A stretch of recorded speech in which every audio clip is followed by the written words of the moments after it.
On va oublier ces bruits de bottes pour parler autre chose. À Kinshasa, évidemment, un peu de patience pour les détenteurs des passeports semi-biométriques en cours de validité. Les mesures d'assouplissement annoncées à l'Assemblée nationale entreront en vigueur après la signature de l'arrêté ministériel annoncé pour très bientôt par le vice-ministre des Affaires étrangères à l'issue d'une visite dans les services des affaires étrangères commis à la délivrance des passeports.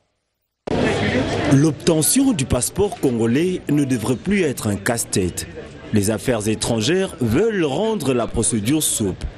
Ainsi, pour être pratique, le vice-ministre des Affaires étrangères a initié des visites de routine afin de décourager les mauvaises pratiques et rassurer le respect de mesures prises par son ministère par rapport au prix du passeport biométrique. Un peu de patience par rapport à cette mesure parce que nous ne pouvons pas démarrer avec cette mesure sans la mise en place d'un arrêté interministériel.